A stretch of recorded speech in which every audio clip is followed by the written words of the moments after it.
Hi and welcome to this tutorial on Adobe Photoshop. This is part 4 where I'm going to talk specifically about layers because they are a core feature of the Photoshop interface. We're going to be looking at creating, deleting, renaming, adjusting layer orders, and then how to change opacity or set transparency, how to duplicate layers, and then how to adjust the blend mode of layers. Let's hop on over to Photoshop. And we're continuing to work with this file here. Now, as we've been going through and building this, I have been making layers. Most of these layers, in fact, these layers here, have all been made by copying and pasting. I think maybe that one there was made manually, maybe this one here was made manually, and the background layer was the layer that the file came with initially. Okay, so got a lot of mess going on here, and I want to show you how to get rid of some messy layers. So I'm actually going to delete everything but the background layer. So I'm going to show you two ways of doing that. The first way is to click on a layer so it's selected, drag it down to the little rubbish bin icon, the trash can, and then it will be gone. If you've got multiple layers like I do, you can select more than one at a time. So select one at one end, hold shift and select the other one at the other end of the stack, and then you can delete them all at once. The layers menu, let's just pull it out for a minute and have a look at what it's got in it. So we've got the name layers up here, we've got a little close icon, we've got a minimize icon, we've got a little menu. If I click on that, we can see that the layers panel actually has this huge menu of new options. So we've got new layer, there's delete layer as well. So if you can never remember the shortcut for things, they're available in here. We've got ways of sorting layers. I don't touch this very often. Down here, these are called blending modes, also known as layer inks. Over here we have the opacity or transparency controls. Down here we have, again, these are controls that are very rarely used, but you can lock layers and things like that. And I don't use the fill very much. Here are where your layers themselves actually live, and down the bottom there are a bunch of quick buttons to help you access special functions. I always have the layers panel open, and it comes by default coupled with these other two panels, paths and channels. I'm just going to move this one across to the left because I find that more convenient. Okay, how to make a new layer. 3 ways. You can use the keyboard shortcut, which is Shift, Control or Command N. You can use this menu, this flyout menu, which is available for over here. When you use the flyout menu, it'll prompt you to name the layer right from the get-go. So if you're someone who makes a lot of layers, this could be a really good way to go, using the keyboard shortcut and then naming as you go. So I'm going to call this one Gherkin. I quite like the idea of making a set of gherkins. So I'm going to go OK. And of course, the other way to make a new layer, which I've shown you before, is just to click on the new layer icon down the bottom here.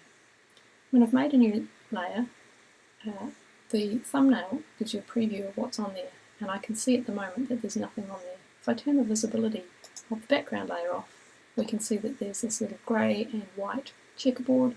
This is known as the transparency grid, and it's a way of Photoshop letting you know that there's transparency on the layer. Okay, let's make a gherkin. I am going to use a paintbrush. I'm going to get some nice green, nice gherkiny green. Oops, undo. I need nice solid. I need nearly all the way hard. So I've adjusted my brush so that I can draw a nice gherkin. He's good enough.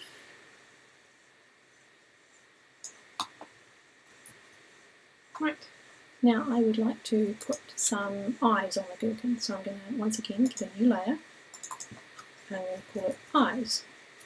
You notice there that I renamed this after I made the layer. To rename the layer, just double click on the word and it makes it so that you can type.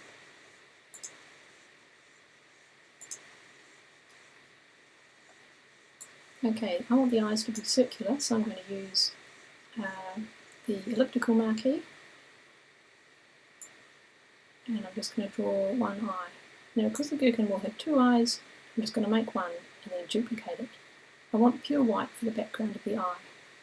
Over here with the colours, we have a couple of buttons, and if you've been using foreground colour, the background colour is by default white, but yours may have changed. To get back to default colours, push here for black and white. To get the white in the front, push here to switch them or swap them around. So now I've got white in the front and I know it's pure white. Alternatively, you can always double click and pure white is up here in this corner, pure black is down there. No matter which colour you are in the rainbow, black and white are always available. Okay, use my fill bucket, click, and there we go. I've got a filled white circle. I'm going to choose Command or Control D to deselect. Now I'd like to put the pupil on there. So once again I'm going to put a new layer, and I'm going to zoom in a bit, and I'm going to repeat that process. Yes, use swap to get the black, paint bucket, deselect, done. Okay, so I now have a one-eyed gherkin. I need another eye and I want to place that over here. I've already built this, which is made up of two layers, eyes and pupil. Maybe I should rename that white.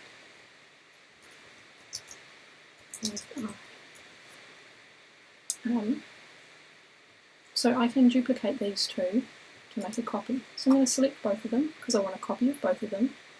Use Control or Command J, and now we have two copies. I'm using my Move tool and put them somewhere funny.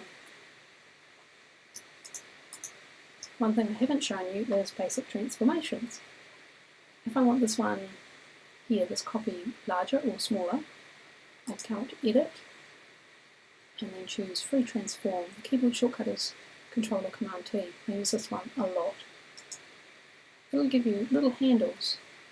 If you click and drag on the handles, you can reshape, rotate, and move your gherkin's eye about the place. It's just giving you a preview, so if you don't like it, you can press the little no icon up here or use escape on the keyboard. If you do like it, you can either double click here, not on the centre registration point, but anywhere else around here, or you can press tick, or you can press enter on the keyboard. Save the file. Let's make a mouth. I don't know what a gherkin's mouth looks like, but I'm assuming I'm going to have to paint it with some sort of reddy colour.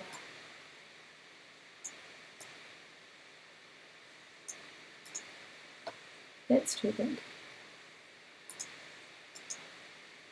And it's better. Okay, we're on a new layer.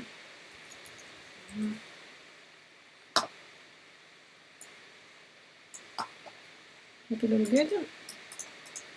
He's looking lovely. What about some patterning on him? So I'd like to be able to use a big brush to kind of draw some dark shadowing underneath him to make him look a little bit more 3D. What I want to do is get a selection in the shape of the green gherkin. So I'm going to go to the gherkin layer and I'm going to use my quick selection tool. I'm going to make the brush a little bit bigger. To do that, I'm just using the square brackets on the keyboard. So if you see where the letter P is on the keyboard, just to the right of it, there are two brackets. One will make the brush bigger and one will make the brush smaller. So I have clicked on the green and started a little bit of a paint stroke. I didn't need much. We can see that already we have got the marching ants around the outside. I don't want to paint on the gherkin layer, so I'm going to make a new layer. And remember, it will take the selection with us. I want that green, but I want a darker version of it, so I'm going to use my eyedropper to slurp up some of that green, open it up, and then just make it darker. So I'm going to go quite a bit darker, because I can always make it softer later. So a bit of darker green, and grab my brush. I'm going to use quite a large brush, bigger than that, even bigger, and very, very soft. It'll be okay. So I'm on layer 1, I'm going to call this Gherkin Shadow. I have my brush. I'm just going to zoom out a little bit so I can get a nice fluid brush stroke. I just want to move like that. Click and drag, and there we go. Nice shadow on the gherkin. I will deselect and go Command or Control D. So we're getting a happy little gherkin fellow. Save the file. And the good thing is, if you decide you don't like that now, you can easily turn it off. Or you can turn this off. Or you can turn that off. Or if you want to move this eye, you can grab those two things and move it, and you make your gherkin look quite insane. What about if we want to put a background in? Well, we have a background here. I'm going to turn it on and see what it looks like. It looks quite insane. It's a little bit too much. That background is over the top. I'm going to duplicate it and see if we can make some changes. So here's the background. Command or Control J to duplicate. I'm going to turn off the original background. So we're working on a copy. I always like making copies of things, just in case I want to go back. It's like having a little bit of insurance. Okay, for this what I'm going to do is quickly show you the way to soften and blur all of this really heavily complex artwork and just make it all blur together. So I'm going to use a filter for that. I'm going to go Filter, Blur, Gaussian Blur, and then you can change the amount here. There we go, I'll put this at 82.5, looks lovely, click on OK, and now I've got a soft sort of floaty background for this gherkin. I'd really like him to be sitting down about here though, he seems like he's too high. I'm going to do that in a minute, but I'd also like to put some shadow underneath him, sort of like so he's sitting upon something. So I'm going to make a new layer, a new blank layer, and I'm just going to call it BG Shadow. I'm going to use a brush. It should still have those same big soft settings from when I painted the shadow on the gherkin itself, but this time I'm just going to use pure black. I'm on the BG Shadow layer, which is underneath the green of the gherkin, and I just want to gently make a line like that. Now, yes, it does look like a shadow, but it's way too dark. So maybe even too big. Maybe if I undo that, make a little one, that's better. Just shorter is better. So I'm going to come up to the opacity up here, and it gives me a little slider. Just going to drop this down until it looks about right. So about 50%, near enough. Looks quite good. Save your work as you go. So that is artwork created entirely within Photoshop, just playing around with the idea of making a little gherkin. And we've made a new layer, we've deleted layers, we've renamed them, moving them in a stack.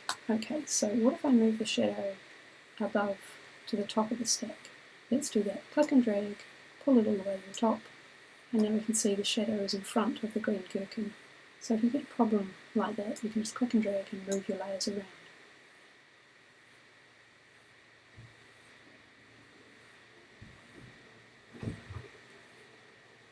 Alright, that's all for now.